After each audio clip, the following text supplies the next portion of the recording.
मैं basically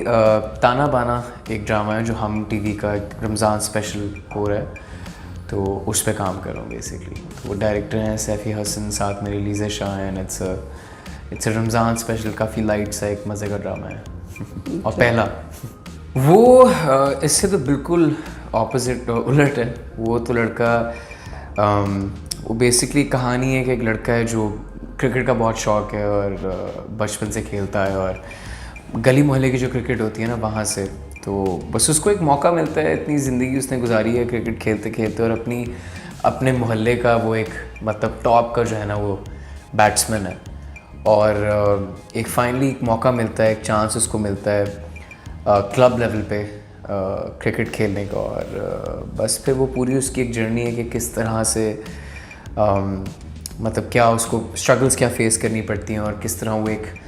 certain मुकाम तक किस तरह पहुंचता है, और क्या सारी चीज़ें जिनसे वो डील करता है। बीच में ज़रा हल्का फुल्का सा एक प्यार भी हुआ है ज़रा एक लड़की से, सो एक वो भी डायनामिक है। और फिर एक इट्स मतलब बहुत सारी चीज़ें हैं। आपका दोस्ती भी है उसमें, आपका एक there is a sportsman spirit that we also talk about. फिर वो जो उसका नेमेसिस है जो शावीर जाफरी का रोल शावीर जाफरी बेसिकली जिनका रोल कर रहे थे, वो उनके साथ एक टसल है पूरी, और उन दोनों की आपस की एक पूरी इक्वेशन, और कि कौन बेसिकली बनेगा और कौन किस तरह आएगा। तो बस इस तरह करते करते करते बहुत ज़्यादा ही मैंने लगता है बोल दिया, गिव अवे कर दिया। मैंने तो क्रिकेट बिल्कुल भी नहीं खेली हुई थी, मतलब बहुत बचपन में बेसिक एक लेवल पे। लेकिन इसके लिए जब मुझे बताया गया था कि सब कुछ है, तो मैंने थोड़ी बहुत मेरा ख्याल है 6-7 दिन 10 दिन कुछ करके मैंने नेट्स में जाके ज़रा प्रैक्टिस करना शुरू की, क्योंकि बचपन से तो आपको टेप बॉल की आदत होती है, हार्ड बॉल से तो खेला ही नहीं होता। तो वो हार्ड बॉल थी, और डायरेक्टर ने ज़रा मुझे बताया हुआ था कि यार मैं चाह नहीं रहा हूँ, जो नान सेवर साहब वेरी नाइस डायरेक्टर, तो वो कह रहे थे कि मैं चाह नहीं रहा कि ऐसी कोई सिचुएशन हो जहाँ पे बैटिंग जो है जो शॉट्स हम मतलब ऐसा सीन होगा कि अगर मैं तुम्हें कह रहा हूँ पिच पे कि अभी बॉल है कि तुमने छिक्का मारना है तो छिक्का मारना है, चौका मारना है तो मारना है, कवर पे मारना है तो मारना है, और आउट होना है तो होना है। तो एक पूरी बैट्समैन की बॉडी लैंग्वेज होती है, सब कुछ होता है। तो वो सारा कुछ जितना मैं सीखा था वो सीखा, और शुक्र है ऐसा हो गया कि जब हम फिर पिच पे गए, वो एक्चुअल स्टेडियम था जहाँ पे हम गए थे, तो वो एक्चुअल बाउंड्रीज़ भी थी, और वो फिर बॉलर्स वगैरह वो भी सारे प्रोफेशनल एक्चुअल वो डिस्ट्रिक्ट लेवल पे खेलने वाले सारे, क्लब लेवल पे खेलने वाले सारे लोग थे। तो वो बस फिर उनके साथ जो है पूरा कर करा के तो वो हो भी गया। तो बस मेरा कज़न था साथ, जो क्रिकेट का काफ़ी उसको शौक़ है, उसी के साथ बस नेट प्रैक्टिस कर करके दिन में 3-4 घंटे पूरी फॉर्म सेट करके कुछ क्रिकेटर्स की वीडियोस देख के और इस तरह कर करा के, तो बस द गुड थिंग वाज कि खैर मुझे तो इतना पता नहीं, लेकिन मेरे कज़न क्योंकि उसको काफ़ी पता है, तो उसने जो मेरी बैटिंग का स्टांस देखा था तो उसने कहा था कि तुम्हारा स्टांस जरा नेचुरली अच्छा है। तो आई थिंक इसीलिए थोड़ा आसान हो गया था पिकअप करना भी, तो ये था। असल में मैं बचपन से अंग्रेज़ी गाने ज़रा ज़्यादा सुनता आया था। मेरा एक्चुअली म्यूज़िक की तरफ जो एक पूरा टिल्ट आया था वो आया ही तब था जब मैं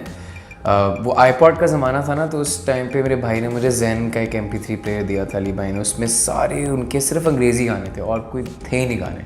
और सारे क्लासिक्स थे, पिंक फ्लॉयड, लेड ज़ेपलिन, और वो सारे बैंड्स जो एक आपके 70s के 60s 70s के। तो वो सुनना ही क्योंकि अंग्रेज़ी गाना शुरू किए थे मैंने। और फिर I went to this trip to the US with my parents, वो 2009 में मैं गया था।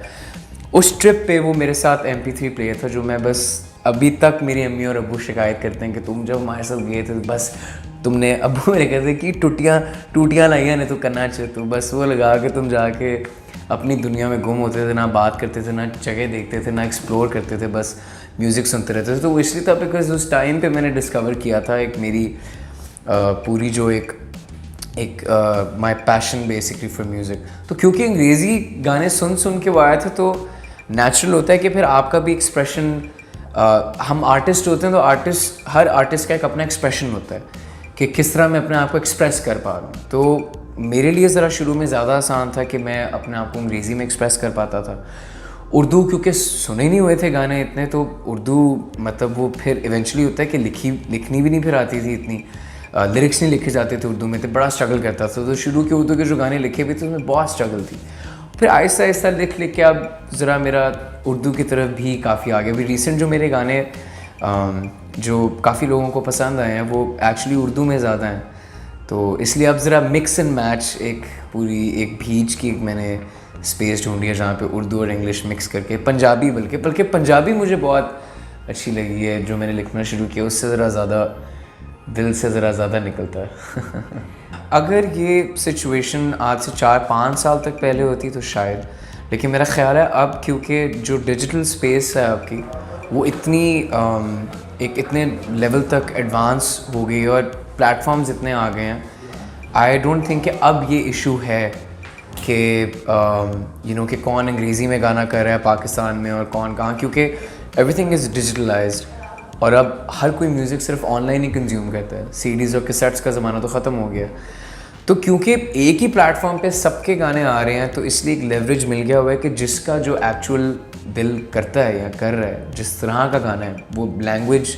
बेशक फ़र्क हो या स्टाइल फ़र्क हो तो वो मैटर नहीं इतना करता। और अब बल्कि ज़्यादा कल्चर इस चीज़ का आ गया है कि जो कि बहुत अच्छी बात है, क्योंकि इनिशियली ये था कि पाकिस्तान में सिर्फ कमर्शियली हिट और सक्सेसफुल म्यूज़िशियन का करियर बनता था कि अगर कोई म्यूज़िशियन और आर्टिस्ट कमर्शियली वाइबल है तब ही वो आर्टिस्ट या सिंगर या म्यूज़िशियन एक सक्सेसफुल बनेगा जिस पर उसका करियर भी चलेगा, जिस पर वो बिल्स भी अपने उसी करियर के कमाए हुए पैसों से पे करेगा ज़िंदगी भर। अब लेकिन क्या हो गया कि अब हम वहाँ से निकले हैं और अब एक नीश लेवल का भी जो आर्टिस्ट है जिसकी अपनी पक्की कल्ट एक फ़ैन फॉलोइंग है, वो भी अब उतना ही वाइबल है सक्सेसफुल होने के जितना एक कमर्शियली बेसिकली वाइबल आर्टिस्ट है। तो अब वो और ये सारा कुछ जो चेंज किया एक डिजिटल स्पेस ने ही ज़्यादा किया। अब तो बल्कि स्पॉटिफाई भी पाकिस्तान में आ गया, तो उससे भी बहुत एक ना काफ़ी एक अच्छा एक पैराडाइम शिफ्ट आ रहा है म्यूज़िक इंडस्ट्री में, और जो इंडी लेवल और वो आर्टिस्ट हैं उनको बहुत बड़ा एक बूस्ट मिल भी रहा है। किस जॉनरा में मैं अपने म्यूज़िक को रखता हूँ पता है, मुझे खुद नहीं पता, मैं इधर उधर होता रहता हूँ बहुत ज़्यादा, लेकिन आई थिंक ज़्यादातर इट वुड बी R&B, थोड़ा बहुत हिप हॉप सा, इस तरह कुछ करके आई थिंक। लेकिन पता नहीं, मुझे पिन पॉइंट करना वैसे ही इतना पसंद नहीं है, जो जिस तरह की एक फील आ रही होती है बस उस तरह मैं बस बना लेता हूँ म्यूज़िक को, बस निकाल देता हूँ। फिर कौन है इंस्पिरेशंस तो मेरी काफ़ी ज़्यादा हैं। मेरे अपने भाई मेरी इंस्पिरेशन है, उनको देख के मैंने सारा कुछ शुरू किया था। But majority artist I feel western artist थे, लेकिन अब मैं एक ज़िंदगी के उस फेज़ में आ गया हूँ जहाँ मतलब मैं अपनी इंस्पिरेशन अपने लिए खुद बन रहा हूँ, और वो अपने एक्सपीरियंसेस के थ्रू जो मैंने चीज़ें एक्सपीरियंस की हैं, छोटी छोटी होती हैं, मतलब हार्ट ब्रेक, दिल टूटना, हाय हाय क्या हो गया यार, छोड़ के चली गई, ये वो सारा इस तरह की चीज़ें। और बस मतलब ज़िंदगी में जो अप्स एंड डाउन्स आते हैं, things you have to face, उनसे ही बस अपना मैं एक पर्सपेक्टिव निकाल के तो उसी को जिस फेज़ में मैं जहाँ ज़िंदगी के होता हूँ वहाँ से निकाल के जितना मैं उसका एक निचोड़ निकाल सकता हूँ वो बस लेके एक्सप्रेस कर दिया। हाय मुश्किल सवाल। अभी एक्टिंग शुरू की है तो इससे कुछ एक्टिंग का इतना कह नहीं सकता, लेकिन एक चीज़ जो मैंने ऑब्ज़र्व की है वो ये कि जो म्यूज़िक से निकलता है ना वो एक्टिंग से अभी तक तो नहीं निकला मेरे से, लेकिन हो सकता है क्योंकि I am not I am just starting of, अभी नई एक्टिंग सीख रहा हूँ, शायद उस लेवल पे नहीं पहुँचा कि मैं उतना एक्सपीरियंस कर सकूँ एज एन आर्टिस्ट का पर्पस यही होता है ना कि बस जो अंदर है उसको एक्सप्रेस करना है। म्यूज़िक में आप अपने गानों के थ्रू करते हो, एक्टिंग में अपने कैरेक्टर्स और इमोशंस के थ्रू करते हो। तो म्यूज़िक पे तो मैं वहाँ पहुँच गया हूँ जहाँ पे पर्सनली जब मैं एक चीज़ बनाता हूँ तो मुझे बहुत एक एक्सिलरेटिंग एक फीलिंग आती है कि यार मैंने मतलब क्या मैं एक्सपीरियंस कर रहा हूँ, और एक बहुत कंटेंटमेंट और सेटिस्फैक्शन एक मिलती है। वो अभी तक एक्टिंग में मौका नहीं मिला, सिवाय कुछ सीन्स जिनमें ज़रा थोड़ा रोना धोना पड़ा था, उनमें ज़रा काफ़ी फील हुआ था, लेकिन फ़िलहाल म्यूज़िक।